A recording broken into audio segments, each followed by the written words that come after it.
clowns get laughed at, mocked, sometimes even feared. That's part of the job. I've been a clown for almost a decade now, and I'm used to people not taking me seriously. Honestly, it never bothered me much. If someone wanted to laugh at me, that just meant I was doing my job right. Most people think clowning doesn't pay anything, but you'd be surprised. Birthday parties, school events, festivals, there's always someone who wants a colorful idiot to juggle and trip over his own feet for their kids. I worked freelance, which meant the money wasn't steady, but it was enough to keep a roof over my head and food in my fridge. I actually liked the freedom of it. Unfortunately, freedom doesn't pay the rent when people stop hiring clowns. It started when that new It movie came out. Suddenly, everyone remembered that clowns were supposed to be scary. Parents got weird about hiring us. Kids who used to laugh started crying the moment they saw the red nose. And then, those idiots on Halloween started dressing up as creepy clowns and chasing people around for internet videos. Business tanked overnight. I was already struggling when I went to meet Steve at our usual bar one night. Steve and I had known each other since high school. Back then, I was the skinny, weird kid who got shoved into lockers, and Steve was the guy who pulled me out of them. He wasn't a perfect guy, but he always had my back. Life hadn't been kind to him, though. He fell into drugs after graduation, the kind that chew people up and spit them out. I tried to stay in touch, tried to help where I could, but you can't drag someone out of a hole they're determined to stay in. Still, once a month we met for drinks. That night, he looked worse than usual. "I'm done, man," he said, staring into his beer like it held the secrets of the universe. "Nobody will hire me. I've tried everything." I thought about it for a moment. Then, the dumbest idea I've ever had popped into my head. "You could try clowning," I said. Steve blinked at me like I'd just suggested he become an astronaut. "You serious?" "Well, yeah. I mean, why not?" At first he laughed. Then he realized I wasn't joking. After a few drinks and a lot of convincing, he finally agreed to give it a shot. We came up with a character for him, Stevie Strong. A big friendly idiot who tried to help kids but kept messing everything up in funny ways. Think strongman meets lovable moron. I helped him make a costume, showed him how to book gigs, even brought him along to a few of my parties so he could see how things worked. And the crazy thing? He was good at it. Really good. Kids loved him. Parents tipped well. Within a few months, he was booking his own gigs without my help. I was proud of him. For the first time in years, Steve seemed like he was turning his life around. Then, the second It movie came out. After that, my phone might as well have been a brick. No calls, no bookings, nothing. Meanwhile, Steve seemed to be doing fine. At our next bar meetup, he told me he had a side job related to clowning that paid insanely well. "You helped me out when I needed it," he said. "Now it's my turn." I should have asked questions. I didn't. Instead, I followed him to his house later that night. The place was bigger than I expected. Quiet, too. The kind of quiet that makes your ears ring. He led me down into the basement. At the bottom of the stairs was a metal cage. "Step inside," Steve said. "What for?" "Just trust me. I want to show you something." I trusted him. That was my mistake. I stepped behind the bars while Steve walked deeper into the dark room. A light flicked on, and everything inside that cage became visible. Tools lined the walls. Pliers, saws, hammers. They were stained dark. In the center of the room sat a wooden chair. Strapped to it was a kid, maybe 12 years old. A laptop sat on a table nearby. Steve was standing in front of it, typing. But the worst part wasn't the tools. It was what Steve was wearing. A clown costume. Not the bright, colorful one he used for parties. This one was cheap, dirty, splattered with old blood, and over his face he wore a twisted rubber clown mask, the kind that looked like it belonged in a nightmare. "Steve?" I whispered. He raised one finger to the lips of the mask. "Shh." Then he turned on the webcam. Within seconds, the live stream filled with viewers. Hundreds. Then thousands. "Good evening, everyone," Steve said cheerfully. "Sal the Sadist is back with another show." My stomach dropped. He grabbed the boy by the shoulders. "Tonight's guest is Larry. Larry's been bullying one of his classmates." The chat exploded with messages. "Kill him. Punish him. Make him suffer." A huge donation popped up. $1,000. Message attached. "Take his eye." Before I could process what was happening, Steve grabbed a pair of pliers and did exactly that. The boy's scream still echoes in my head. Something inside me snapped. I jumped the bars and grabbed the first thing I could reach. A hammer. Steve didn't even see me coming. The hammer connected with the side of his head, and he dropped like a sack of bricks. I untied the kid as fast as I could. He was shaking so badly, I had to carry him out of the house. Once we got far enough away, I called the police. When they arrived, they found Steve unconscious in the basement. The live stream was still running, and the laptop was full of recordings. Hours and hours of them. Different kids, different shows, different audiences cheering it all on. Steve, Sal the Sadist, became national news overnight. The killer clown from the dark web. He's in prison now, probably for the rest of his life. As for me, well, parents in my town don't hire clowns anymore. Not after that story broke. I lost my apartment not long after. Turns out saving a kid doesn't pay the rent. Sometimes I sit and think about the night at that bar, about the moment I told Steve he should try becoming a clown. And I can't help wondering how many kids would still be alive if I'd kept that stupid idea to myself. Every year when Halloween gets close, I feel the same strange chill crawl down my spine. It happens without fail the night before October 31st. I'm not a kid anymore, but that feeling always drags me back to one particular Halloween from my childhood. I grew up in a small town in Alabama with my father and my younger sister, Kathy. Our mother died when we were both very young, too young to really understand what it meant to lose someone forever. One day she was there, and then suddenly she wasn't. After that, it was just the three of us. My dad did everything he could to raise us right. He worked long hours, cooked our meals, helped us with school, and still found time to make us laugh. Looking back, I realize he must have been exhausted all the time, but he never showed it. Kathy was 4 years younger than me. She was the quiet type, shy, soft-spoken, and always a little withdrawn. I, on the other hand, was the opposite. I talked a lot, made friends easily, and spent most afternoons running around outside with the neighborhood kids. Because Kathy struggled to make friends, I always made sure she could tag along with us. I didn't want her to feel left out. Sometimes the other kids teased me for it. They'd say things like, "Why do you always bring your weird little sister?" Or, "No one wants to play with her." One day, a boy named Benny said something like that right in front of her. Before I even realized what I was doing, I punched him square in the mouth. That night, Kathy cried harder than I'd ever seen before. While Dad tried to comfort her, she said something that made the room go silent. "I want Mom." Dad didn't say anything after that. He just hugged her tighter. My dad loved our mother deeply.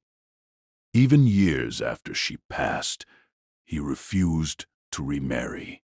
My aunt tried countless times to introduce him to someone, but he always turned it down.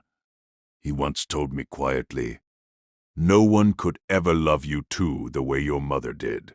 I think that's why he chose to stay alone. The year this story happened, I was 6 years old and Kathy was 4.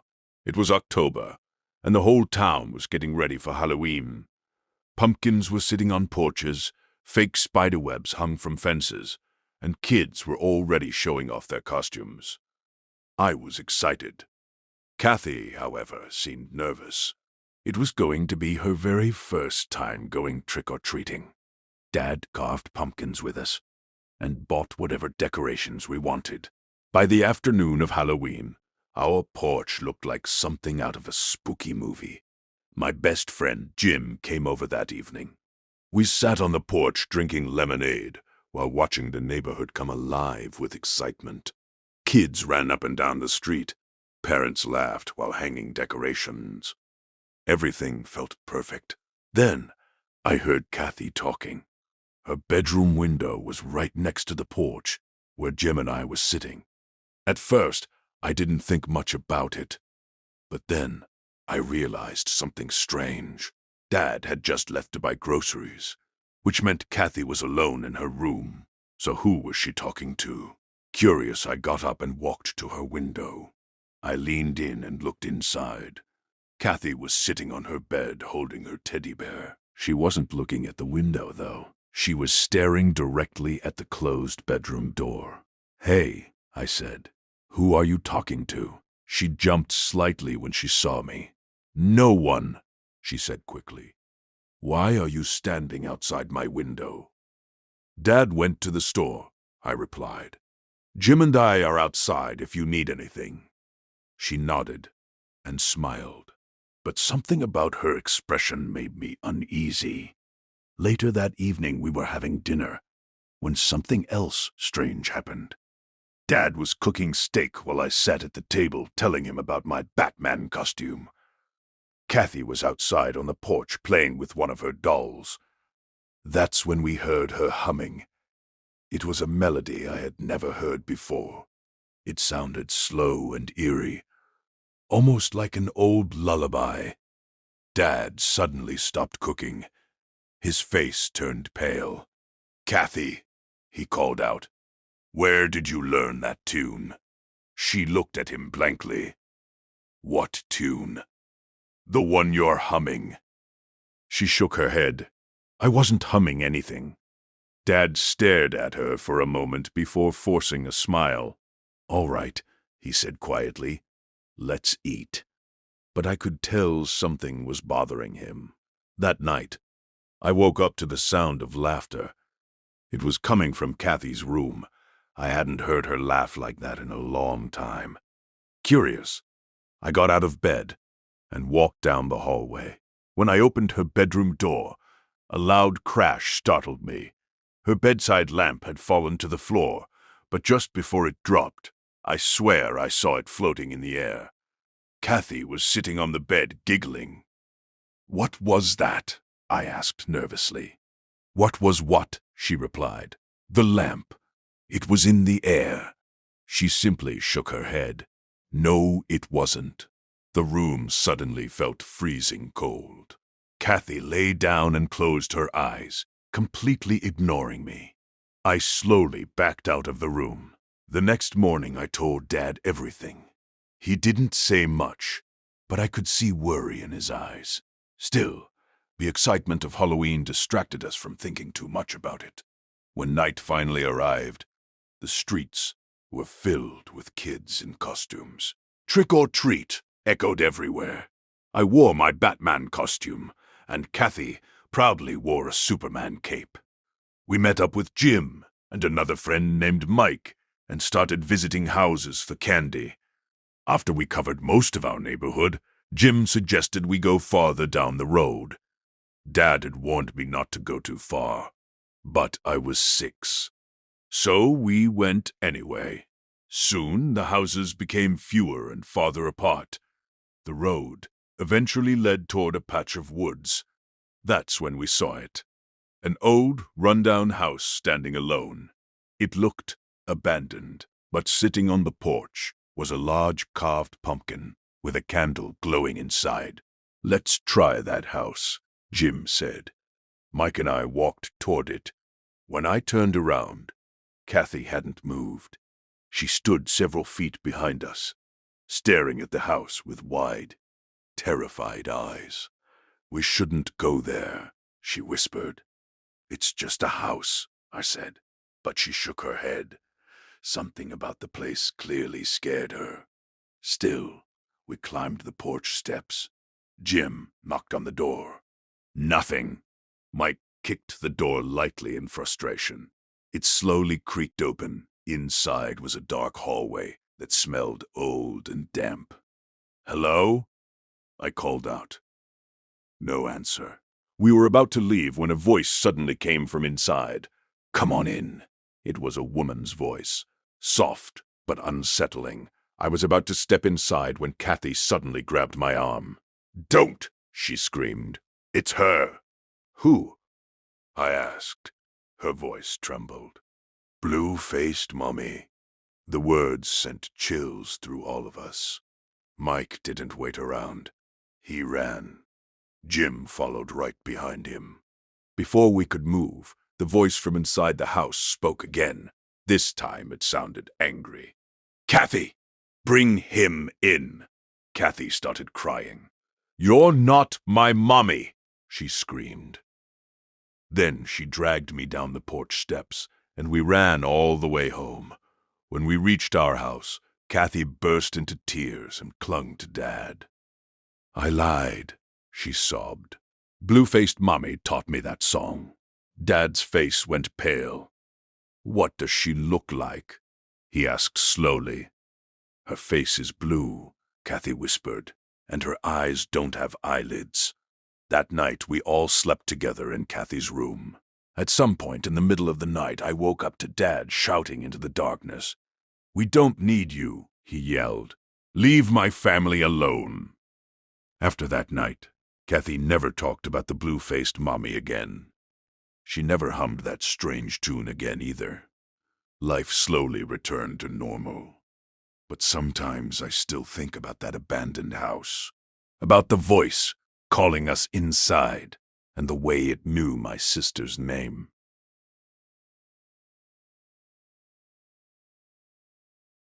I became a mother pretty early in life.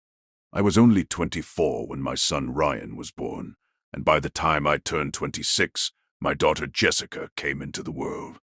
My marriage didn't last very long, so before I knew it, I was raising 2 children on my own. It wasn't easy, but my kids meant everything to me. Ryan was energetic and curious about everything, while Jessica was sweet, quiet, and always smiling. No matter how stressful life got, seeing them happy made everything worth it. As they grew older, I noticed that they had one favorite time of the year: Halloween. Every October their excitement would grow stronger. Ryan loved scary costumes and pretend swords, while Jessica loved dressing like a fairy with glittery wings. I used to make their costumes myself every year, and they would proudly show them off to everyone. Because they loved Halloween so much, I started hosting a Halloween party at our house every year. It began as a small gathering with a few neighbors and their children, but after the first party it slowly turned into a tradition. Soon, the entire neighborhood was coming over. Kids would run around in costumes, parents would talk and laugh, and bowls of candy would cover every table in the house. It was always the happiest night of the year. Everything stayed that way until the year our new neighbor moved in. His name was Angus Duncan. From the moment I met him, I knew he was a strange man. The best way I could describe him was that he seemed like someone who belonged in another century. While everyone else used lawnmowers, he cut his grass with an old curved blade. If someone tried calling him, he would politely ask them to send him a letter instead. One afternoon, I asked him why he avoided modern things. He looked at me seriously and said, "The original is always better." I laughed, and agreed without thinking much about it. When October arrived that year, I began preparing for the annual Halloween party again. I sent invitations to everyone in the neighborhood. Then I suddenly realized something. I hadn't invited Mr. Angus. Even though he didn't have kids, I thought it would be rude to leave him out. So I walked over to his house and invited him personally. When I mentioned Halloween, he frowned. "Halloween," he said. "Don't you mean Samhain?" I didn't know what he meant, so I just apologized and explained that it was mainly a party for the children. The moment I mentioned kids, his expression changed. "Children will be there?" he asked. "Yes," I replied. He nodded slowly. "Then I will come," he said. "Perhaps I can show you how to celebrate it properly." I remember walking home thinking he was an odd man, but harmless. I couldn't have been more wrong. Halloween night arrived, and the party began just like every other year. Kids were running through the house, laughing in their costumes, while parents stood around talking. Ryan was dressed as a pirate that year. Jessica had chosen a fairy costume with sparkling wings. Seeing them so happy filled my heart with joy. About halfway through the party, Mr. Angus arrived carrying a wooden box. Inside it were strange pieces of candy I had never seen before. They didn't have any wrappers and looked homemade. When I offered to place them on the candy table, he quickly refused. "No," he said. "I will give them to the children myself." Before I could question him further, he walked away. Soon he gathered all the kids together and shouted, "Come here, children! I have magical candy from my homeland." The children rushed toward him excitedly, including Ryan and Jessica. Within minutes, every piece of candy had been eaten. At first, everything seemed normal. Then, suddenly, one child started coughing. Another child began gasping for air. Within seconds, the entire room turned into chaos. Children began collapsing to the floor, choking and shaking. Parents screamed and rushed to grab their kids. I ran toward Ryan and Jessica and held them tightly in my arms. "Someone call an ambulance," I screamed. But before anyone could do anything, Mr. Angus shouted loudly from the center of the room, "Witness Samhain!" Everyone stopped and stared at him in horror. He began walking around the room calmly as if nothing was wrong. "The veil between worlds is thin tonight," he said. "Their sacrifice will protect us from the dark spirits." His words barely registered in my mind. All I could think about was my children. Ryan and Jessica had stopped moving. I looked around the room and realized the same thing had happened to the other children too. The house filled with crying parents. Then Mr. Angus said something that I will never forget. "Do not cry," he said calmly. "Children can always be replaced." That was the moment the men in the room rushed him and pinned him to the floor. Police and paramedics arrived soon after, but it was already too late. The candy had been poisoned with cyanide. 34 children died that night. My son Ryan was 7 years old. My daughter Jessica was 5. The investigation later revealed that Mr. Angus believed in an ancient Celtic ritual connected to Samhain. In his twisted mind, sacrifices were necessary to keep evil spirits away. He had chosen the children as his offering. He was sentenced to life in prison. But even after 5 years, nothing can erase what happened that night. I buried both of my children because of that man. And even today, whenever I hear someone say the phrase, "the original is always better," it sends a cold shiver down my spine. The closest Build-A-Bear workshop to my house is about a 2-hour drive away. Normally, that wouldn't be the worst thing in the world. But when the passenger is a 4-year-old who just watched a commercial for a cute sparkle bunny, it becomes a different story entirely. The meltdown started the moment the advertisement ended. Jacqueline. Jack started screaming like the world was ending when I told her we weren't driving 2 hours for a stuffed toy. That's exactly why I prefer Netflix over cable TV. No ads, no sudden obsessions over toys that trigger nuclear-level tantrums. Because realistically, I wasn't about to drive 4 hours round trip with a screaming toddler, just to spend $30 or $40 on a plush she'd ignore in 3 weeks. Still, her birthday was coming up, and between work and raising Jax, I barely had time to breathe, much less browse Amazon or go to a physical store looking for gifts. That night, while I tucked her into bed, she sniffled into her pillow. "I want the cute sparkle bunny, Mama. I need it." Her voice had downgraded from screaming to quiet whimpering, but the obsession clearly hadn't faded. "I know, baby girl," I told her gently. "Tell you what, we'll go shopping Friday, okay? Maybe you'll find something even more sparkly." Jax wasn't convinced. She mumbled something under her blanket, while clutching one of her old stuffed animals. I kissed her forehead and turned off the light. Maybe she'd forget about it by morning. I could only hope. Later that evening, I sat down with my laptop and opened my inbox, sorting through work emails. Near the bottom sat the usual promotional message from eBay, something I normally deleted without thinking. But this time an idea hit me. Maybe someone was selling the bunny there. It would definitely be cheaper, and if I was lucky, it wouldn't be too worn out. 5 pages of searching later, I found one. Brand new. $20. Buy it now. Perfect. I ordered it immediately. Half of me wanted to wake Jax and tell her right then, but the rational side of my brain reminded me that 4-year-olds need to learn that no means no. The package arrived the day before her birthday. I opened the box and pulled the bunny out. It looked exactly like the one from the commercial. White fur, glittery ears, big plastic eyes.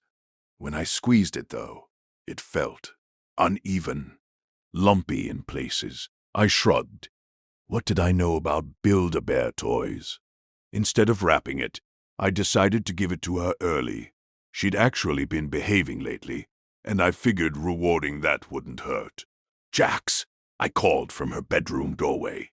"Yeah, Mama. I want you to know I'm really proud of you. I know you were upset about the bunny, but you handled it like such a big girl." She lit up immediately. "I stopped crying," she said proudly, holding up an old stuffed bear she'd rediscovered that week. "I know you did," I said, "and because of that, happy birthday." I held out the bunny. Jax screamed with excitement, grabbing it and hugging me at the same time. "Thank you, thank you, thank you. She's so cute. I love her." She squeezed the toy tightly, then suddenly paused. "Ow, what's that?" she asked, poking the bunny's back. I took it and squeezed the area she pointed to. "I don't know," I said slowly. "That is kinda weird." Jax didn't care. She grabbed it back instantly and continued hugging it like it was the best thing she'd ever owned. I didn't think much of it, not until a couple nights later. "Mama?" she asked, as I stood in the doorway saying goodnight. "Sparky smells kinda gross. Can you give her a bath?" "Sure," I said. "Tomorrow, okay?" "Tonight?" she asked. "Bear will stay with me." That surprised me a little. But I took the bunny anyway and told her goodnight. The smell hit me almost immediately. I brought the toy closer to my nose to confirm and nearly dropped it when I gagged. What the hell? Surface wash only. Of course. I scrubbed the thing in the sink anyway, soap and water soaking through the fur, but the smell didn't fade. If anything, it got worse. That's when I remembered the lumps. My stomach tightened as I pressed along the bunny's back again. There was no way this was normal stuffing. I grabbed a pair of scissors and cut a few stitches. The moment the seam opened, the smell exploded outward, rotting, thick, unbearable. I gagged as I pulled the seam wider and peered inside. Then I stumbled backward. The bunny slipped from my hands. Tiny bones spilled onto the floor with a clattering sound. A small, mangled head rolled partly out of the torn fabric, gray matter and dried blood oozing onto the white fur. I threw a towel over the thing immediately. Then I ran.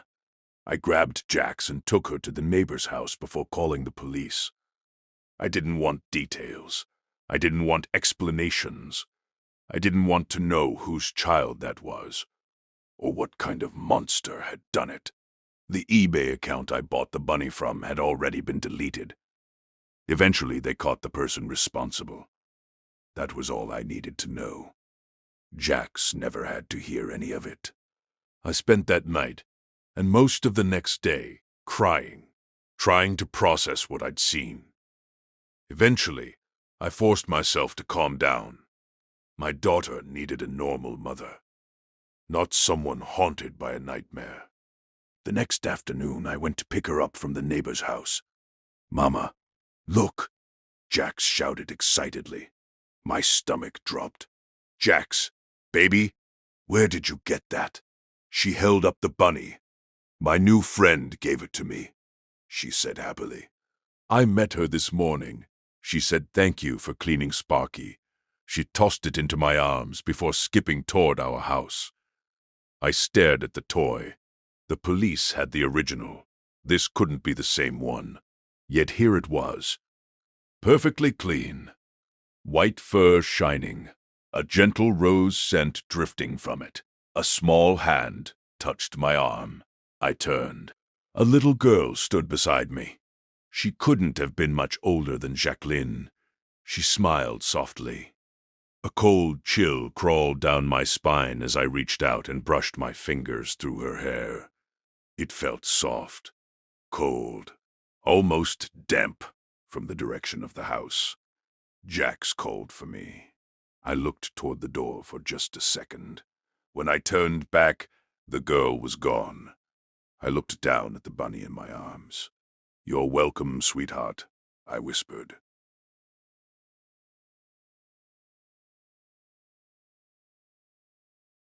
Like a lot of people during the COVID-19 pandemic, I started using DoorDash a lot more than I used to. Working from home made it easy. Too easy, actually. As everything shut down and the world shrank into apartments and screens, I drifted deeper into my already antisocial habits.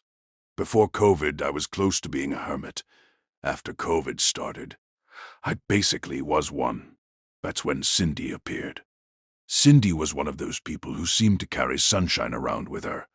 Middle-aged, cheerful, blonde hair streaked with silver, always smiling. Somehow, she became my regular delivery driver. I always thought dashers were assigned randomly, but no matter how often I ordered, it seemed to be Cindy ringing the bell every time.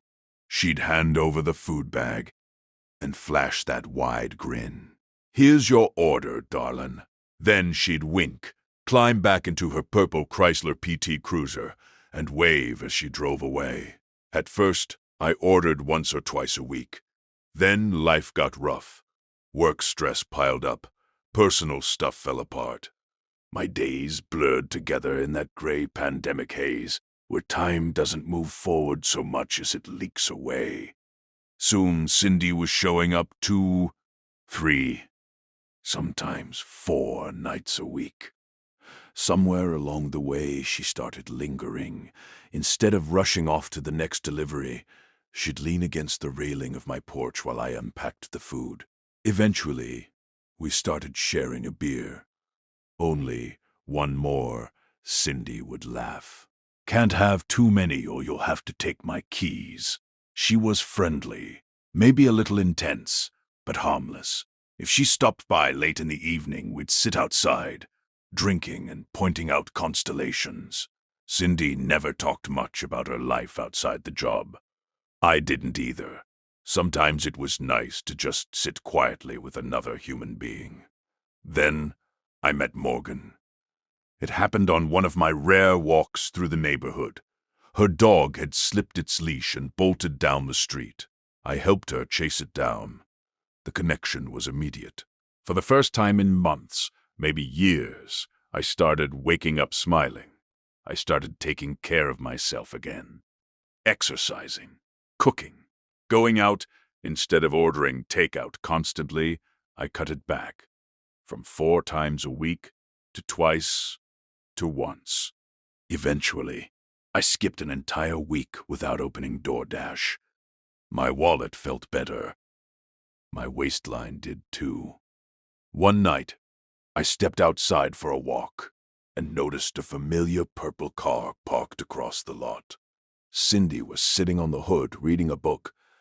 "Hiya, Dave," she said brightly when she saw me. I walked over. "Hey, Cindy. Long time no see, stranger." I felt strangely guilty. "What brings you around?" I asked. "Just another delivery nearby," she said. "Thought I'd swing by and check on you." "Oh, yeah, I'm good. Just cutting back on takeout." Her smile stayed in place, but something behind it tightened. "Everything all right?" "Yeah, just saving money." "Oh," she said quickly. Sure. I get that." She hopped down from the hood. "Tell you what, next time you order, I'll try to hook you up with some extras. I know most of the restaurant folks around here. You don't have to do that." But she was already climbing back into the car. "Don't worry about it, darling. Old Cindy will take care of you." She waved as she drove off. Later that night, I canceled my DoorDash premium membership. It seemed like a good time. A few nights later, Morgan came over. We were on the couch watching a horror movie in the dark, sharing a giant bowl of popcorn. I was eating it faster than necessary, hoping maybe once the bowl was empty we'd sit a little closer together. On screen, a monster was creeping down a set of attic stairs. That's when my living room exploded with white light. "What the heck?" Morgan said. "Someone's brights are on." "Yeah," I muttered, standing up, pointed right at the window. I stepped outside. The light was blinding. "Hey, asshole!" I shouted. "Your brights are on." No response. After a moment, I went back inside. Before I could reach the couch again, honk! The horn blasted outside. I rushed back out, but the car was already leaving. Just fading taillights disappearing down the street. For a second, half blinded by the glare, the silhouette looked familiar. The next morning, Cindy knocked on my door. She held a pizza box. "Hey, stranger," she said cheerfully. "Pepperoni and olives." I blinked sleep from my eyes. I didn't order anything. "On the house." Her smile stretched unnaturally wide. "No thank. I insist." She shoved the box into my hands. We stood there awkwardly for a few seconds. Then Cindy tilted her head. "Who's your friend?" "What friend?" "The brunette," she said. "Pretty one." "Oh, Morgan. Pretty name. How did you—" "Oh, here and there," she said lightly, heading back to her car. "You enjoy the pizza." I watched her drive away. Then I walked across the lot and dumped the box straight into the dumpster. The following week felt strange. I kept seeing what looked like that purple Chrysler PT Cruiser around town, passing slowly while I grocery shopped, turning corners when I went jogging. I told myself I was imagining things. Everything else in my life was improving, until Morgan sent a text. She said she was getting back together with her ex. She didn't want to see me anymore. That single message shattered more of me than I expected. Soon I was back to old habits, sleeping too much, eating junk, zoning out in front of the computer. The only thing I didn't return to was DoorDash. So I was surprised when Cindy knocked on my door a few days later. She held a big bag of Chinese takeout. "Hey, stranger."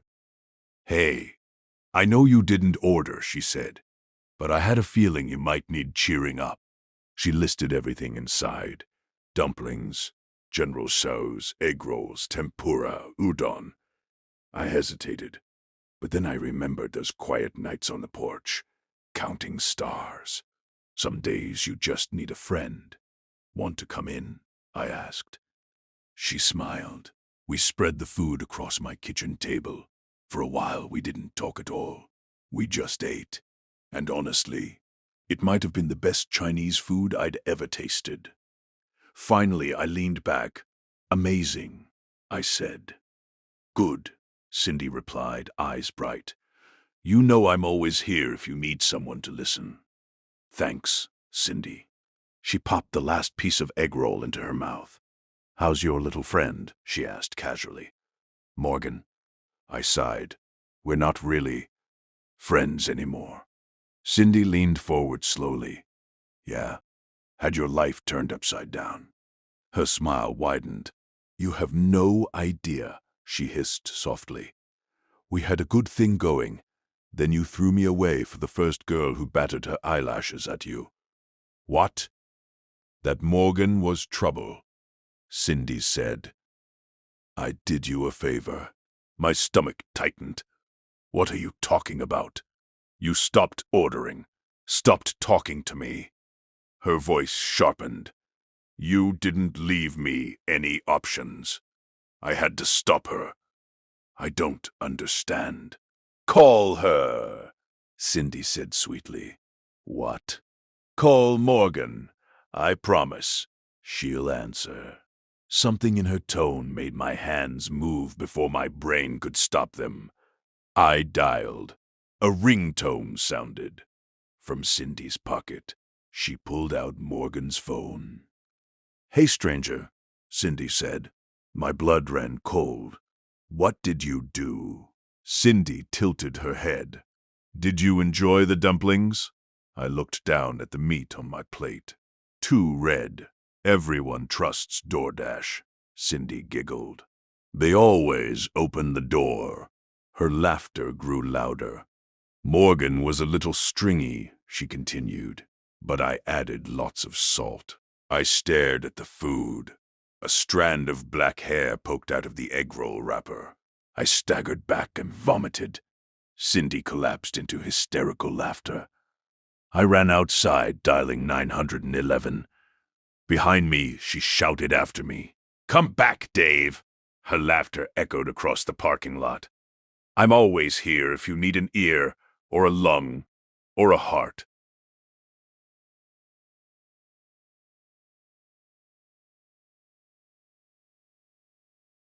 Last November, my house was broken into and robbed. I came home to find the lock on my front door had been smashed in with a hammer. Inside, my house looked like a bomb had gone off. Cabinets were hanging open or broken, clothes were scattered all over the floor, and there were even a few holes punched into the drywall. All of my electronics were gone. My PC, my game consoles, the TV, and even my brand new speakers. The bastards even stole my cheap homemade coffee table. It was barely more than plywood and scrap lumber I had thrown together and painted red, but it was mine, damn it.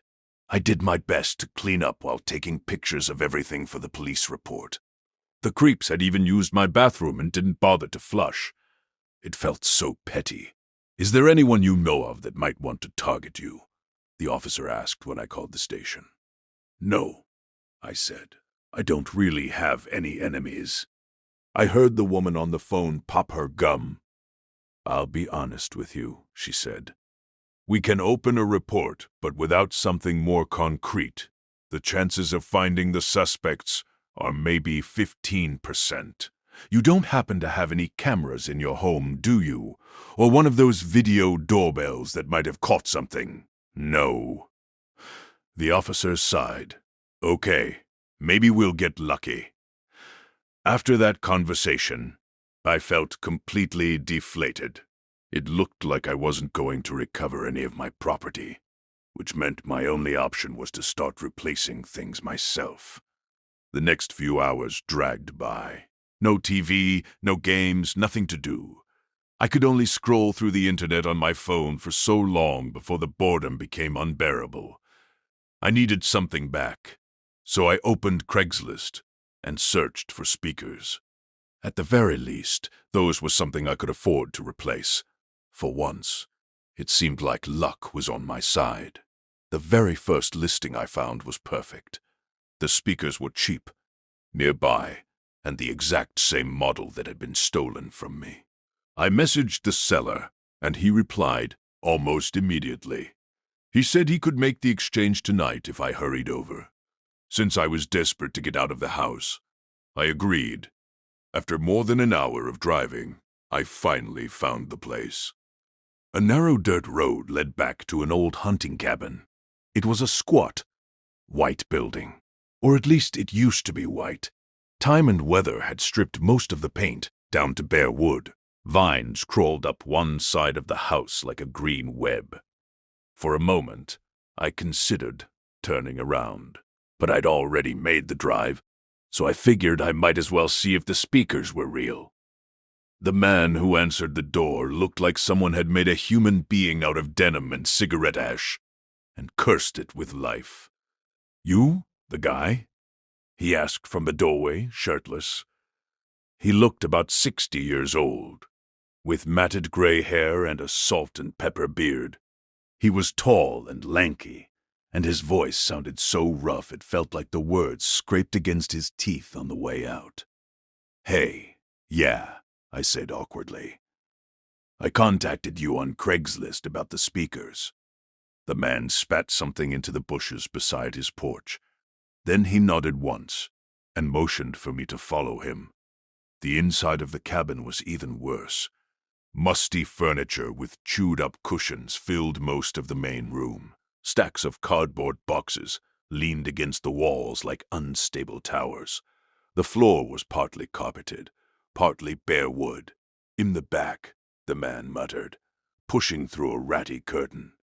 I followed him. The cabin smelled like mildew and stale air. The back room was even more cluttered than the front. Boxes and containers were everywhere. There were piles of toys, power tools, and items still sealed in packaging. And guns. Lots of guns. Some hung on the wall. Others sat in cases. A few were just lying out in the open.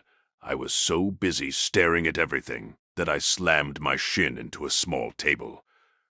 The old man was rummaging through a pile in the corner. When I looked up, he turned and held out a speaker. $30, he said. The ad said 25. Processing fee. Okay, I said, reaching for my wallet. Then I froze. The speaker wasn't just similar to the one I'd lost. It was identical. Even the small scuff mark on the top from when I dropped it weeks ago was still there. Slowly, I looked down at the table I had bumped into. Small, crude, red, my table. "Something wrong?" the man asked. "Where did you get all this stuff?" "That's not your business." I pointed at the speaker. "That might not be my business, but that is my property. It was stolen from my house." The man slowly set the speaker down. "Are you calling me a thief?" I shrugged. "Maybe, or maybe you bought it from whoever robbed me. Either way, it's stolen property. The table, too. Hell, I bet half my stuff is in here." "Get out of my house," the man hissed. "Not until." The old man reached into his pocket and pulled out a large folding knife. With a flick of his wrist, it snapped open. I backed out of the house immediately. He followed me outside, the knife held low near his waist, his eyes locked on mine. "If I ever see you again," he said, "I'll stick this knife in your belly button and open you up like an envelope." "You're fucking nuts," I said. He spat on the ground, calling me a thief. "You dirty little roach." I don't think I've ever driven as fast as I did that night leaving that cabin. When I got home, I tried to lock the door before remembering the lock had been destroyed during the break-in. Instead, I pushed my couch against the door. Then I called the police. 2 officers drove out to the cabin, but no one answered when they knocked. Without a warrant or probable cause, they said the best they could do was return in the morning. That night, I went to bed frustrated and exhausted, but I couldn't sleep. Hours passed. Then I heard something. A scraping sound at the front door.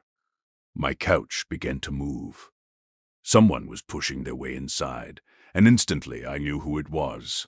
There was a large oak tree growing close to the side of my house. I opened my bedroom window, climbed onto the branch, and carefully climbed down. Then I ran to my neighbor Benny's house. Benny looked shocked when he opened the door, but he let me inside. I told him everything. The robbery, the cabin, the knife, and the noise at my door. We called the police, turned off the lights, and waited. 5 minutes later, a single cruiser pulled up outside my house. Benny and I walked out to meet the 2 young officers who stepped out of the car. Together, the 4 of us walked down my driveway. Inside the house, one of the officers noticed something immediately. Dirt, footprints. They led straight down the hallway to my bedroom. The officer followed them. Then he stopped. Under my bed, lying flat on his stomach and gripping a small bag tightly, was an old man. The same old man from the cabin. Inside the bag was a 9mm pistol. Apparently, the creepy bastard had come back to kill me. Later, the police recovered all of my stolen property from the man's cabin. They also found thousands of dollars worth of stolen items from other robberies. It turned out he had been running a burglary ring, stealing items, and selling them online through Craigslist. When I showed up at his cabin and recognized my belongings, I threatened his entire operation, so he decided to silence me. To this day, I'm grateful I trusted my instincts that night. If I hadn't barricaded the door, or climbed out that window, or run to Benny's house, I don't even want to imagine what might have happened.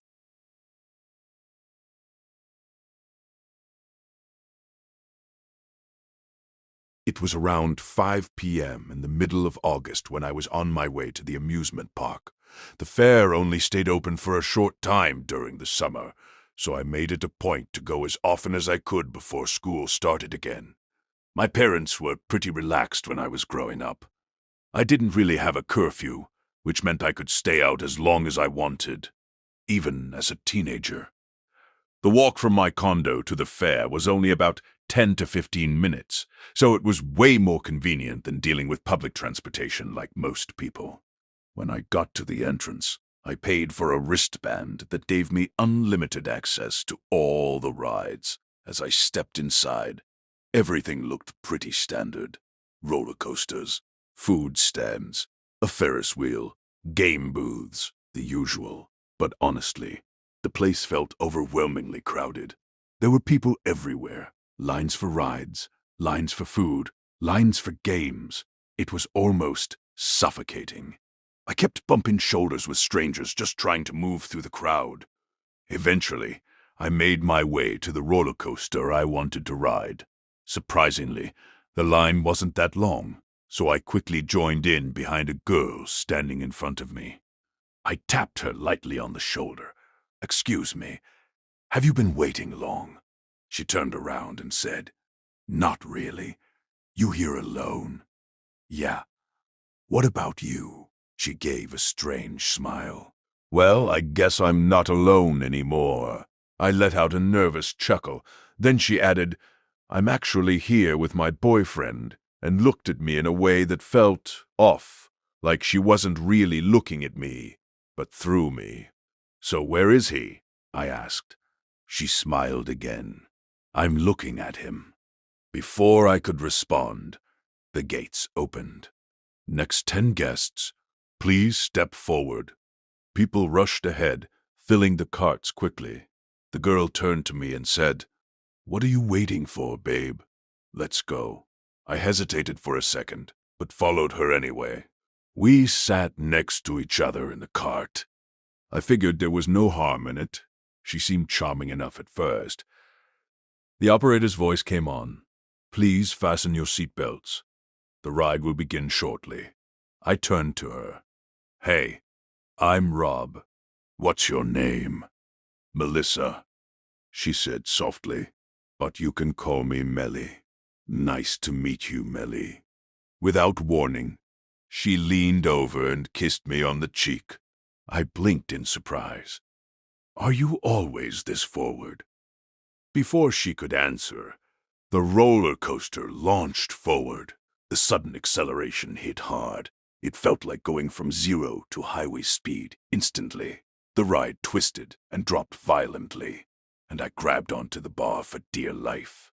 Out of the corner of my eye, I noticed Melissa staring at me. At first, I thought she was just amused by my reaction, but when I looked at her properly, something felt wrong. She was completely still. No fear, no excitement. Just that same unsettling smile, staring straight at me. It made me uneasy.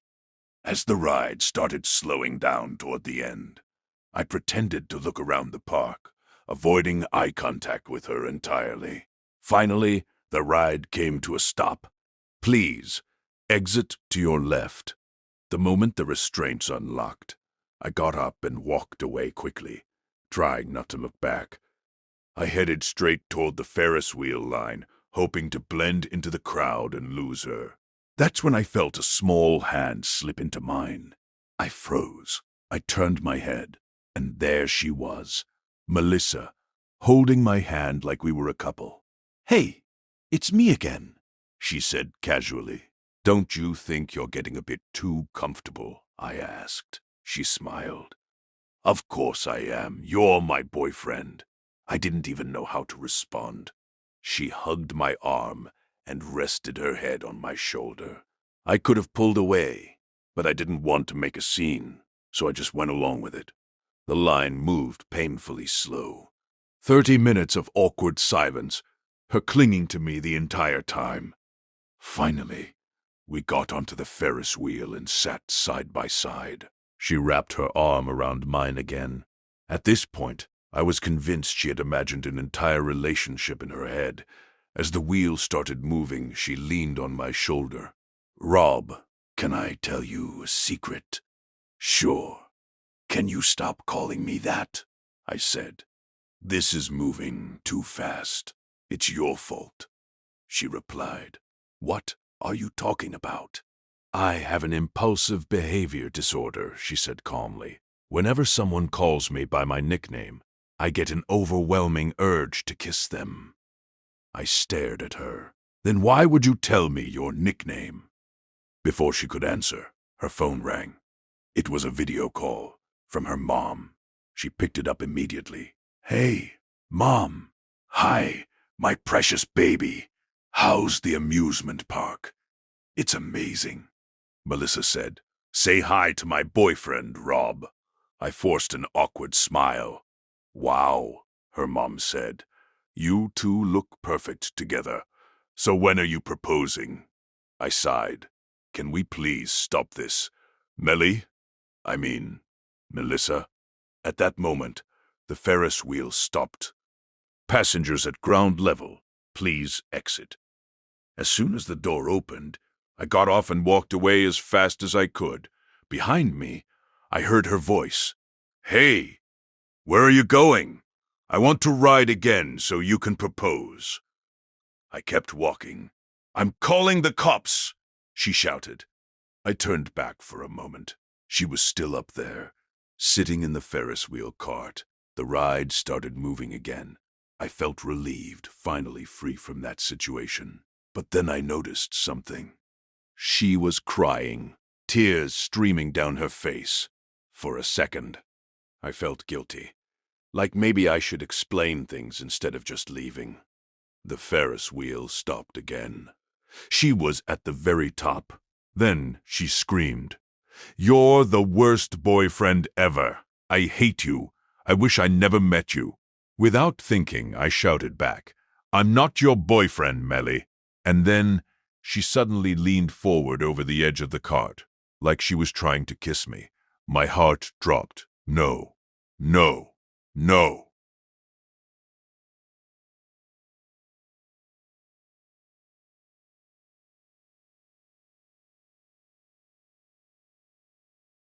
This happened 4 months after the birth of our beautiful baby girl. Our little girl was the sweetest, most gentle little newborn any new parent could have asked for. We named our little one after the month she was born in, May. May was born on a rainy night. I was the only one in labor on the entire floor that night. Like any new mother, I was exhausted after hours of labor. All I wanted to do was rest. My husband Matt looked after our little one while I rested a bit, but he eventually fell asleep too. I was laying in my bed watching my new family sleep peacefully when I felt a sudden urge to use the restroom. I called for my nurse, asking her to help me get up and walk over to the bathroom. After a few minutes, the nurse came in. I hushed her as she began speaking. I pointed to Matt, who was passed out on the sofa. The nurse and I quietly exited and began walking to the bathroom. As we were making our way back to my bed, another nurse came in carrying a small blanket. She walked in and began looking around. When my nurse asked her who she was looking for, her coworker looked confused. She began explaining to us as she was passing over to the nurse station. She walked past her room and saw a little girl with long black hair standing on her tiptoes, looking at her newborn baby girl. The nurse mentioned that the little girl was wearing a dress and assumed she might need a blanket since the room was chilly. I looked at my nurse confused and a little worried that someone else's kid could just walk into my room and look at my newborn without anybody but the nurse noticing. I quickly told her that May was my firstborn and that we weren't expecting any visitors. I asked if perhaps the little girl had gotten separated from her parents' room. However, my nurse was quick to mention that there were no other families at the moment with children on the floor. A few months after that, Matt and I moved into our new home. We were immediately welcomed by everyone, and we liked our new neighborhood. As we were unpacking and setting up May's room, I pulled out some baby monitors that we were planning on using now that May would be sleeping on her own. Matt and I were testing the baby monitors for a while. He was upstairs in May's room, and I was downstairs in the kitchen. After a few successful tries, I began making dinner, leaving my baby monitor on the counter. I was cutting vegetables when I began to hear static on the monitor. Thinking it was Matt probably messing with it upstairs, I ignored it and turned it off. I walked over to the fridge when I heard a very faint voice. I walked over to the counter and picked up the monitor, pressing firmly against my ear. A very faint but identifiable noise was coming from the static. I realized right away it sounded like a young child's laughing. I turned around looking at May. She lay quietly on her swing, sleeping soundly. I turned back to the monitor, trying to make out the noise again, when suddenly it stopped. The lights on the monitor went down and stayed off. Matt came in the moment through the back door, carrying some tools from the shed. I asked him if he had taken the baby monitor with him outside. He looked at me and laughed at my strange question. He replied back saying that he had left the baby monitor upstairs a while ago. I began telling him what I had just heard. He shrugged it off and explained that it was most likely interference from another family's monitor. A few days after that, I decided to take May to the park. We left home and began making our way down the street when my next door neighbor stopped us. My next door neighbor was a sweet old lady. She began talking to May and asked me how everything was going. She was very good around May, and she held her excitedly and began telling me how nice it was to have a baby in the neighborhood. I asked her if there were any other children in the neighborhood, to which she quickly replied, no. Oh sweetheart, there haven't been any children here in a long time, but it's sure nice to finally have one around. She continued playing with May. As I began remembering the baby monitor static, I assumed that the monitor probably didn't work anymore, and told myself to remember later to tell Matt that we needed a new one. When she began talking again, she mentioned that she was always willing to babysit in case Matt and I ever needed it. I thanked her for her offer and began pushing May's stroller when she suddenly turned towards me and replied, "Of course, dear. I can understand if you need a break. This little one has a mouth, doesn't she? I heard her cries all last night. I couldn't help but to think, what strong lungs she has." I looked at her confused and began explaining that May always slept through the night and cried very little. May certainly didn't cry loud or long enough for someone next door to hear. She nodded, then winked at me.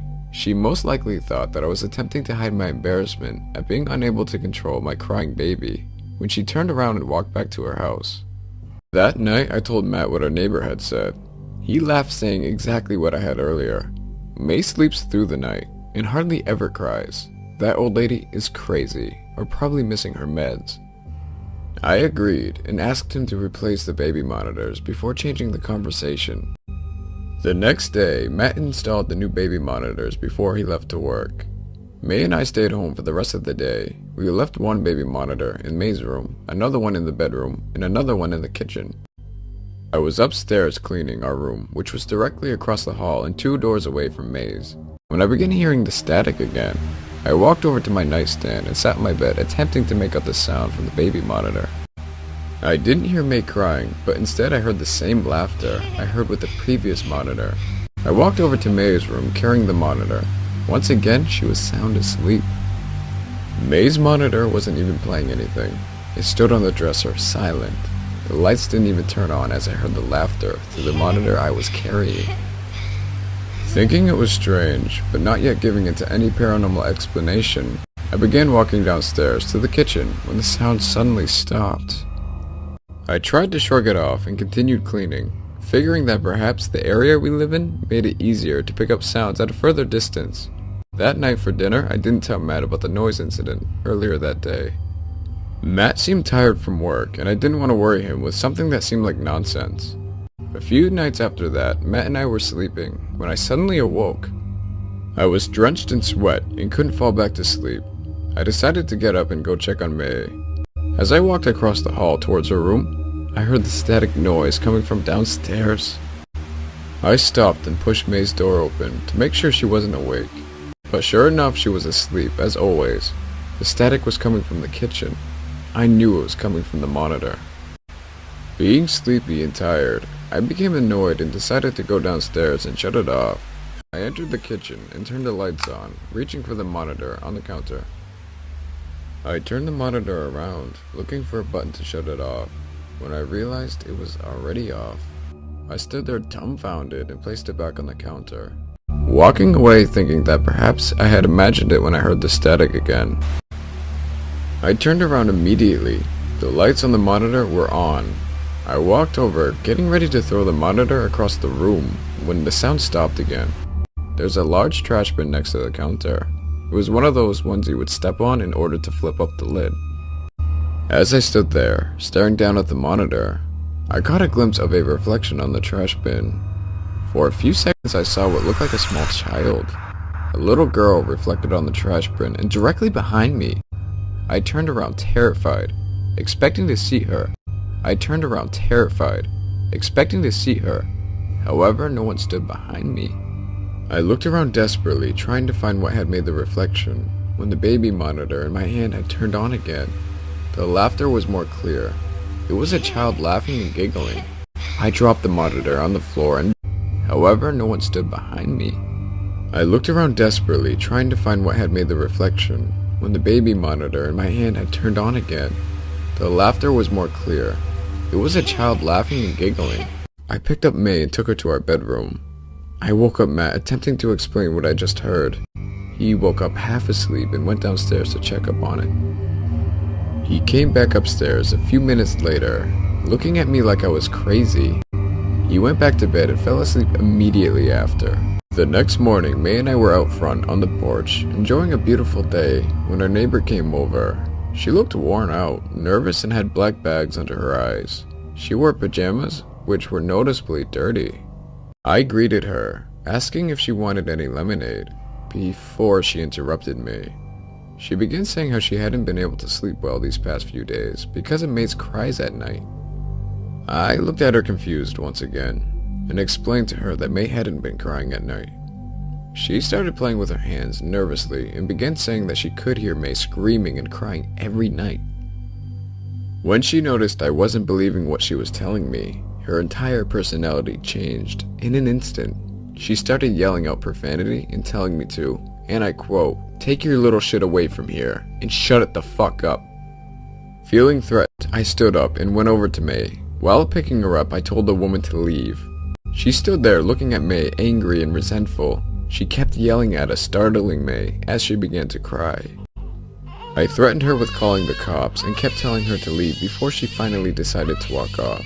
I went inside the house shaken up, and I felt upset that my neighbor would act in such a way where I felt threatened. I called Matt, asking him to leave work early, explaining what just happened.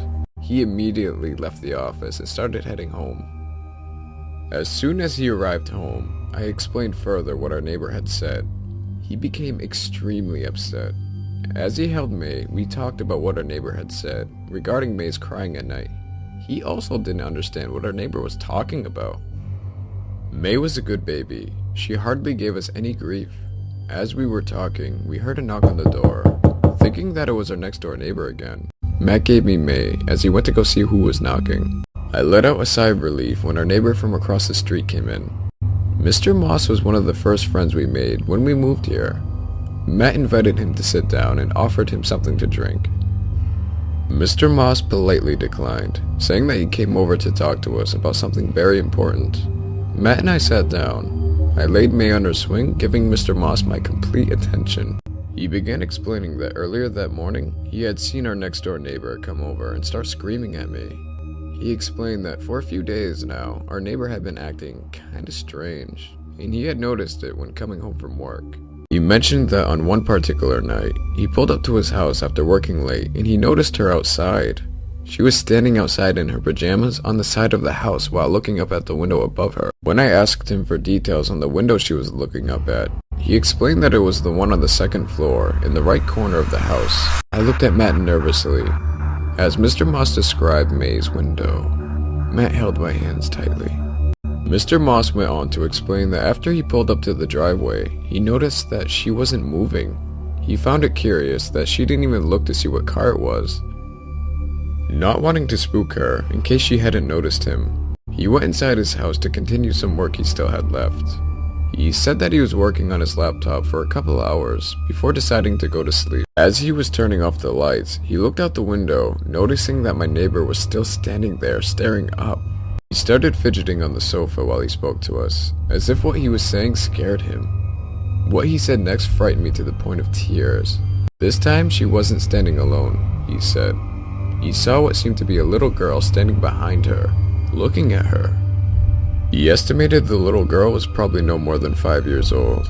She was wearing a dress and had long black hair. He mentioned that while looking outside his window, he gasped a little. And at that exact moment, the girl slowly turned away from my neighbor and turned her head towards him. He said at that moment he was scared and immediately closed his blinds and laid in bed too frightened to go to sleep. I asked him if he went up to go look again, to which he replied no. Matt and I thanked him as he left the house. We looked at each other deeply concerned about what he just shared. After a few hours of discussion about potentially getting the police involved, Matt got up to use the bathroom. I sat there completely lost in thought when I began hearing the baby monitor from the kitchen again. I stood up and ran to the kitchen. I stared at it while the familiar static slowly cleared to laughter. I picked up the monitor and ran towards the bathroom, pressing it firmly against the door, yelling at Matt to come out. He opened the door, asking what was wrong, when he stopped to hear the laughter playing on the monitor. I gave the baby monitor to him as we ran upstairs to May's room. We had put her to sleep upstairs after she passed out on her swing. We ran inside her room, nervous and scared, when we saw that she still lay there, sleeping in her crib. We looked at each other confused. The monitor he was holding suddenly went silent from the static. I stared at it before turning it around and shutting it off. We stood there in silence, attempting to rationalize what just happened, when the monitor in our bedroom turned on and began letting out that same laughter we just heard. The door was open and the baby monitor stood on my nightstand. Matt and I could see it clearly from May's room. The laughter got louder and louder as it suddenly started playing on all three monitors. I picked up May, scared and crying at the same time. Matt held me as he dropped the monitor he was holding. The laughter went from child's laughter to something that sounded completely demonic. Right as we began running out of the room, the voice let out one last piercing scream. He screamed, "Cry." Cry.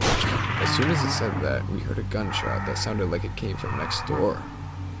May woke up and began crying at the chaos in her room.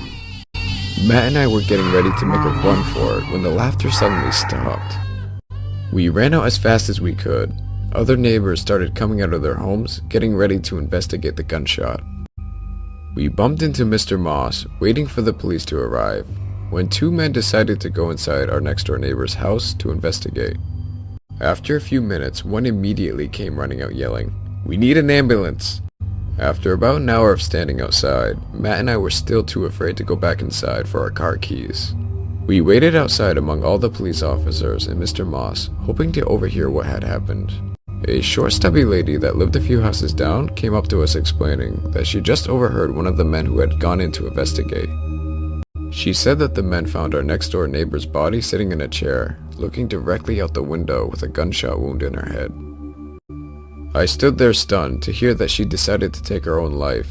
When the lady continued speaking, she said that the gun was on the second floor and that she had cuts all over her arms which seemed to be self-inflicted. She went on to explain, directly behind her on the wall, she had spelt out, "She won't stop crying," in her own blood. Matt and I left the majority of things at that house. We moved across the country and kept in contact with only Mr. Moss over the years. We wanted to leave everything behind us and start a new life with May. Nothing paranormal happened to us for years, and we were perfectly happy to move on. May is now 5 years old. She's a brilliant, curious, happy, and a loving child.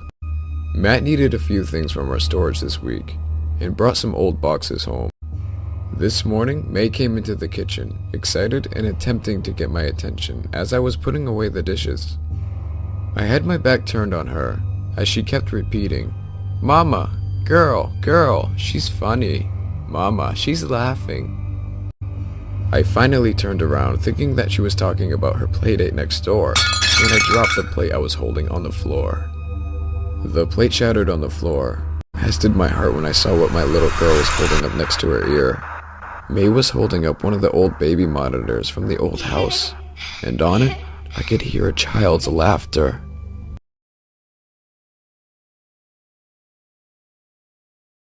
This happened to me a few years ago. After a serious altercation between my parents, I ended up without a home. Don't worry. Everything's fine now. We've made up since then, but at the time, things got out of hand.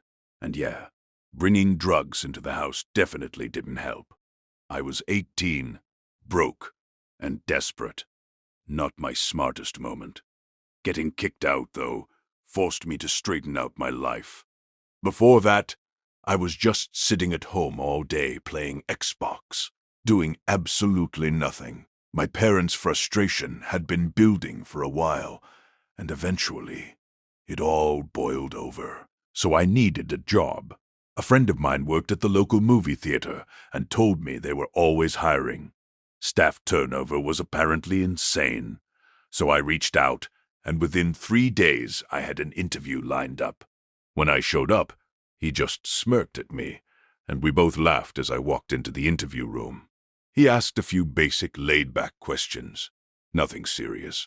At the end, he just said, "Yeah, Brian, you've got the job." It felt more like a formality than anything. By the end of the week, I had my uniform, my schedule, and I was officially getting paid. I even moved in with that same friend for a few weeks just to get back on my feet. Honestly, those were some good times. The job itself was easy. The theater was in a small town and it was the only one around, so weekends were busy. But weekdays were dead quiet, especially during the day. But there was one thing about that place. It was old, really old, built sometime around 1910, I think.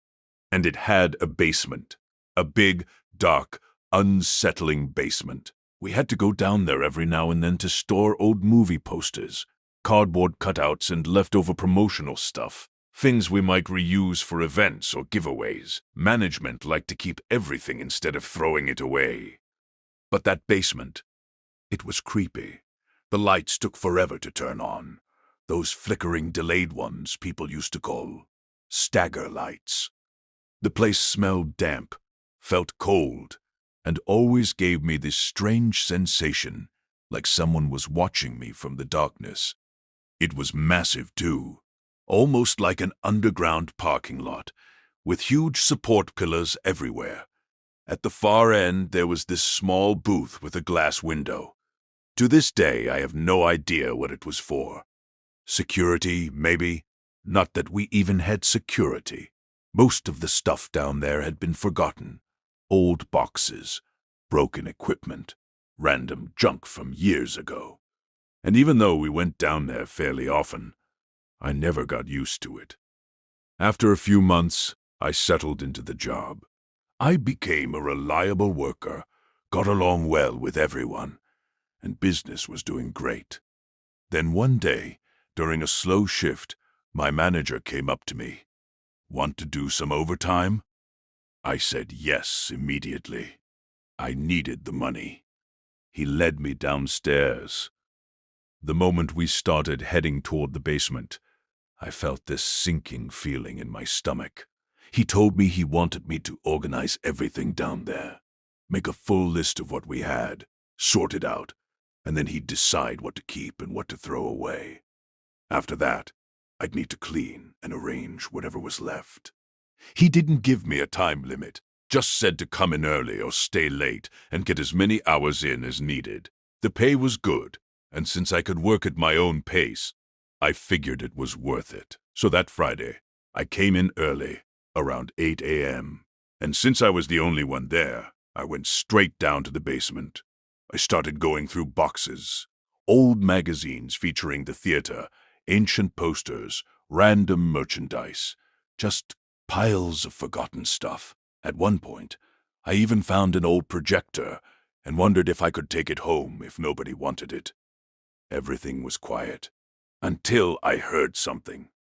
It came from the direction of that weird little booth. At first, I thought it might be a rat.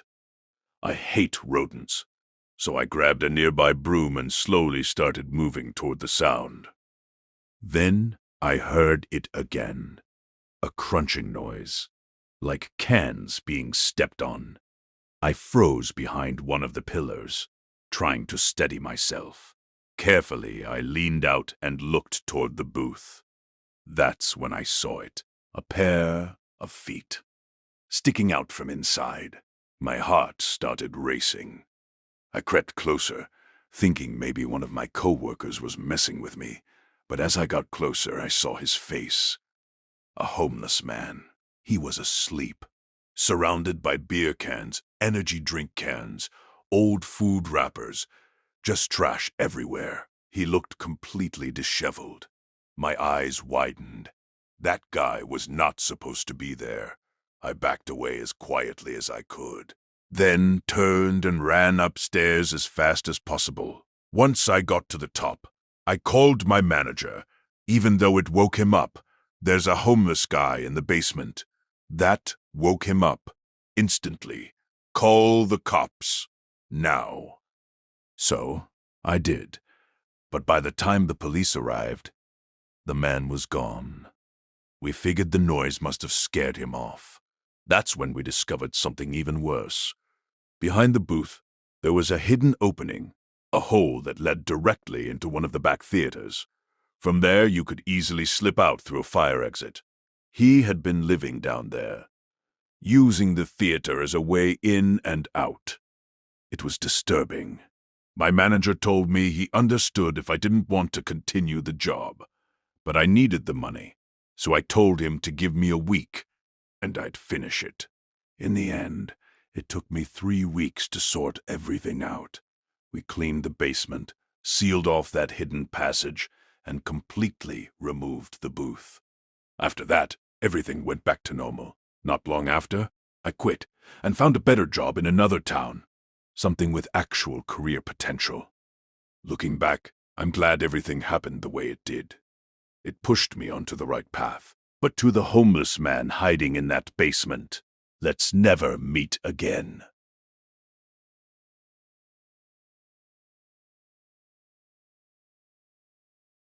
I worked in a toy shop for a couple of years, and as you can probably imagine, Christmas was absolute chaos for us.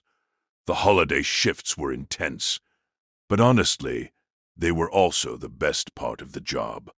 You didn't get hired there unless you were the kind of person who could be endlessly cheerful, smiling, energetic, almost theatrical.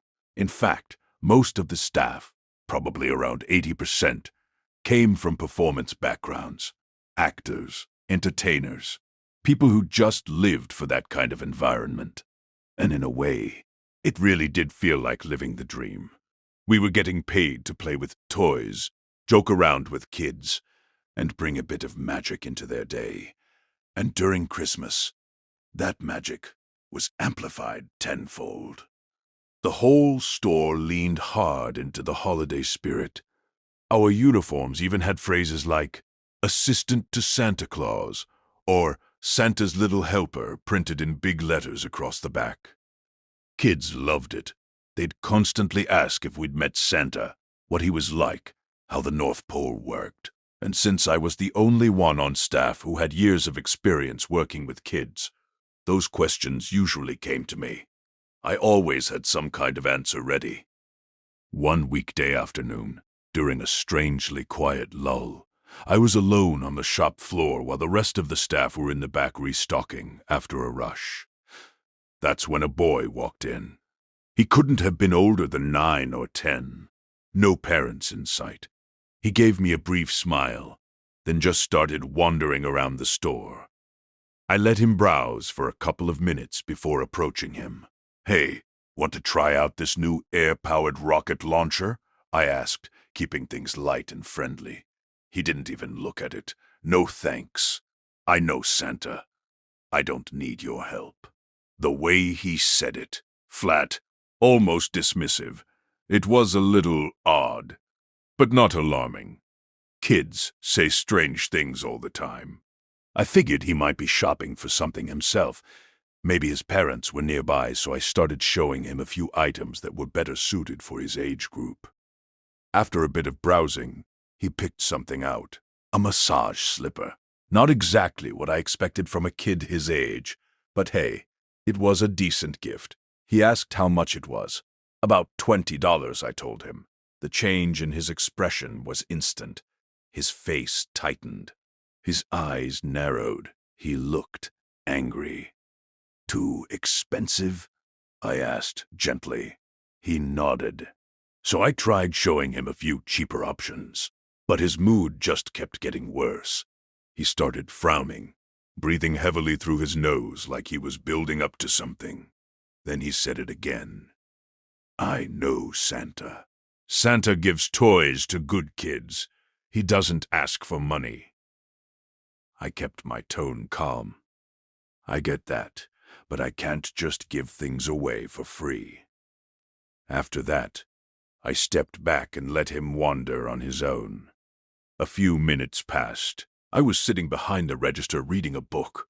There were barely any customers in the store. Then I looked up. The kid was standing right in front of me, just staring. That same angry expression on his face. I sighed a little and repeated myself. "I'm sorry, but I can't give anything away for free." "Your boss is mean," he said, his voice low, almost shaking with anger. Now, I probably shouldn't have done this, but the way he said it, and the fact that he wasn't entirely wrong, I let out a small laugh.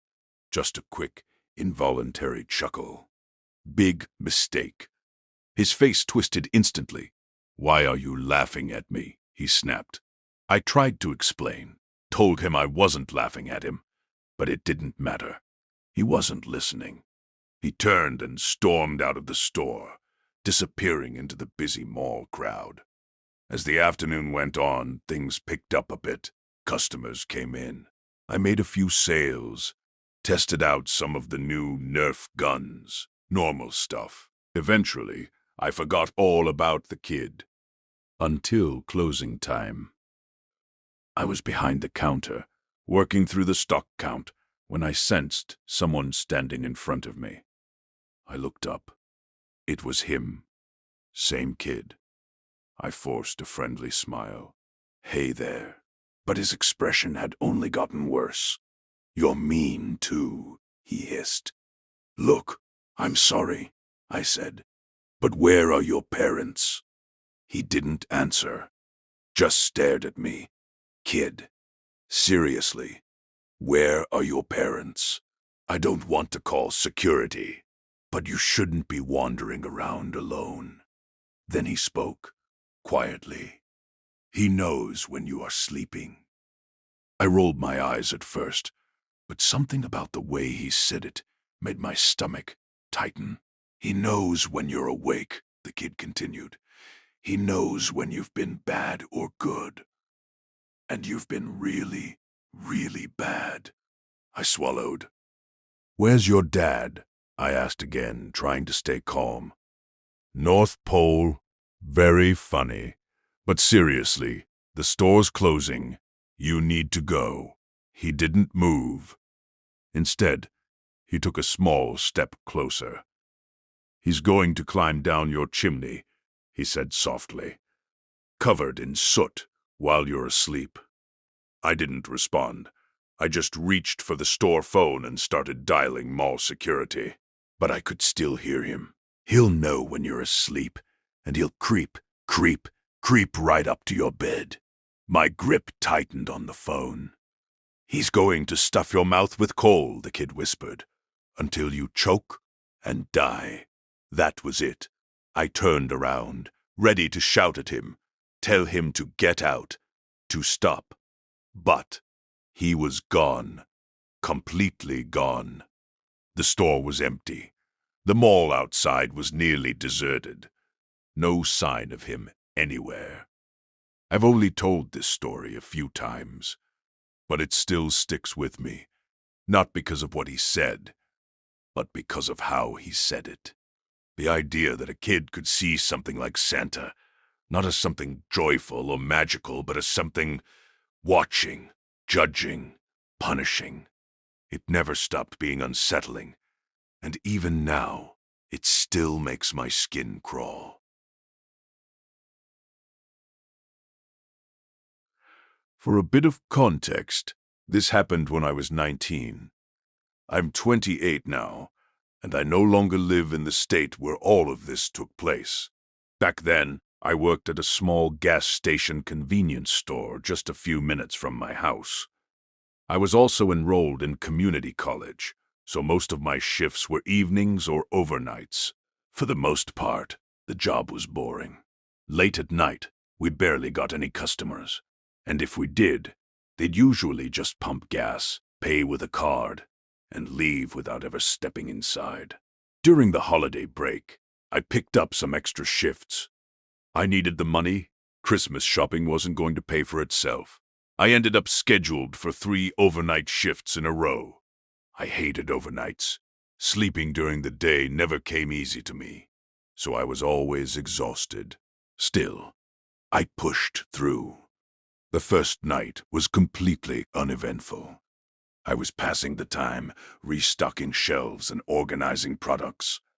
At one point, I was carrying a box of cosmic brownies to refill the display when I heard the bell above the door ring. It had to be around 2 or 3 a.m. I set the box down and called out, "Good evening." No response. Assuming someone had just walked in quietly, I stepped behind the register to see who it was. That's when I saw her. An elderly woman. She had long, dark hair, and her face was deeply wrinkled. It was hard to make out much else because she was bundled up tightly against the cold. She wasn't browsing. She was just walking, slowly moving up and down the aisles without picking anything up, without even really looking at the shelves. I watched her for a few minutes before speaking again. "Is there anything I can help you find?" Nothing. She didn't even acknowledge me. She just kept walking. After another 5 minutes, she suddenly stopped, looked up at the clock above the cooler, then turned and hurried out of the store. Just like that. Gone. At the time, I didn't think much of it. I figured she might have been homeless, just trying to get out of the cold for a few minutes. Technically, we weren't supposed to let people loiter, but she didn't seem like a problem. So I let it go. The second night was different. I was sitting behind the counter, barely awake, watching something on my iPad. It must have been around 4 a.m. when I heard the bell again. It startled me so badly I almost jumped out of my chair. I looked up, and there she was, the same woman. But this time, something was off. Her face had scratches on it, fresh ones. I greeted her again, trying to stay calm. "Hey, can I help you with anything?" No response. She just started walking through the aisles again, head down. Same slow, methodical pace. After a few minutes, I decided I'd have to ask her to leave if she wasn't buying anything. But before I could say anything, she stopped, right in the middle of the store, then slowly turned her head toward me and stared, her eyes locked onto mine. Then she spoke. "The only thing worth bargaining for is your soul." Her voice was high, shrill, completely unnatural. I froze. "Excuse me?" I managed to say. She didn't respond. She just stood there, staring at me, this cold, almost aggressive expression on her face.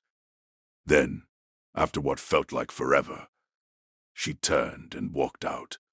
I watched her cross the parking lot until she disappeared into the darkness. That's when I started feeling uneasy. By the third night, I was genuinely anxious. I'd never felt that way about this job before. But all I could think about was whether she would come back. I stayed behind the register almost the entire shift, barely moving, constantly watching the door. Time dragged. By 3 a.m., it felt like I'd already been there all night. Then, the bell rang, and there she was, again. But this time, she looked worse, much worse. Her hair was messy, her clothes looked dirtier, and the cuts on her face had multiplied. There were scratches on her hands, too. Her fingers looked smeared with something dark. It looked like blood. I called out to her, louder this time. "Are you okay? Do you need help?" She stopped, looked up at me, and silently mouthed the words, "Help me." Her expression shifted. She looked like she was about to cry. For a second, I forgot about being scared. I just wanted to help her. "Hold on," I said, reaching into my bag for my phone. I was about to call 911. But then, the bell rang again. The door opened. I looked up. She was gone. Just gone. I didn't even see her leave. At that point, I didn't know what to do. So I called my boss. He was groggy at first, but as I explained everything, the past 3 nights, he became more serious. He said he'd come in. When he arrived, he went straight to the back to check the security footage. About 10 minutes later, he came back. His face had completely changed. He looked disturbed. "Call the cops," he said. My stomach dropped. What? Why? He took me into the surveillance room and pulled up footage from the camera behind the building near the bathrooms. We watched in silence. The woman appeared on screen, standing still, facing the building. Then suddenly, she snapped. Her entire body changed. She started violently slamming her shoulders into the brick wall, over and over again, dropping to her knees, scratching at her face, clawing at her skin. It was animalistic, completely unhinged. She kept going like that for nearly 2 minutes. Then, just as suddenly as it started, she stopped, got up, and walked calmly toward the front of the store, right to where I was. The timing matched perfectly. I stood there in shock, my hand covering my mouth. My boss sighed and said he'd seen stuff like this before. People on drugs, completely out of control, almost like they weren't even human anymore. We reported everything and showed the footage to the police, but there wasn't much they could do. They said they'd keep an eye on the area for the next few nights. I never saw her again, but I still think about it. The way she moved, the way she spoke, and especially the moment she asked for help. Part of me still wonders if there was something I could have done. But one thing's for sure, I never worked another overnight shift after that. After I moved into my college dorms, my lifestyle changed a lot. I started drinking way more than I ever did in high school. Back then it was occasional, but in college it became normal, almost routine. So when winter break came around, I went back home to my parents' house for the holidays. It felt good being back, but at the same time, I had already gotten used to that freedom. New Year's Eve was something I had really been looking forward to. It wasn't about family or traditions. It was about partying, drinking, and being around people my age. That night, my parents were out at a friend's party, which meant I had the house to myself. So I invited my two best friends over, Jim and Steve. Back then, that was basically our whole group. We didn't go out much, so nights like this felt like a big deal. We started drinking at my place, just hanging out, trying to figure out what to do for the night. That's when Jim mentioned a girl. He said he'd been talking to her for about a week. They matched on Tinder. He hadn't met her in person yet, but he said she was really pretty and seemed cool. Apparently, she had invited him to a New Year's party across town and told him he could bring friends. So naturally, we decided to go. We took a few shots of rum, finished a couple beers, and by the time we called the Uber, we were already pretty drunk. The ride there was normal. We were laughing, joking, hyping ourselves up for what we thought would be a typical party. But the moment we arrived, something felt off. The Uber stopped in front of what looked like a warehouse. Not a house. Not an apartment. A warehouse. We all kind of looked at each other, confused. Jim checked the address again. We all did. Same location. Before the driver left, Jim texted the girl to confirm. Almost instantly, she replied, "Yes, this is it." That should have been the moment we left, but we didn't. We got out, and the Uber drove away, leaving us standing there, in front of that building, in the middle of the night. We joked about calling another ride back home, but curiosity and alcohol won. We decided to go in. We walked around the building until we found a small side door that was slightly open. Standing next to it was a big guy. We asked him, "Is this the party?" He didn't say a word, just nodded and pointed inside. That silence, it felt wrong, but we ignored it. Inside was a narrow hallway, dimly lit, one hanging light at the end. As we walked forward, we could hear music, loud bass, like a party, but something about it felt distant, hollow. When we reached the end, it opened into a large room. This was supposed to be the party, but it didn't feel like one. There were maybe 20 or 30 people. No one was dancing. No one was really talking. People were just standing around or sitting alone, and almost all of them were looking at us. The lighting was awful, just cheap strobe lights flashing, making everything feel disoriented. And then we noticed something that made things worse. There were no girls, not a single one. We moved to a corner, away from the noise. I told Jim to text the girl again. He did.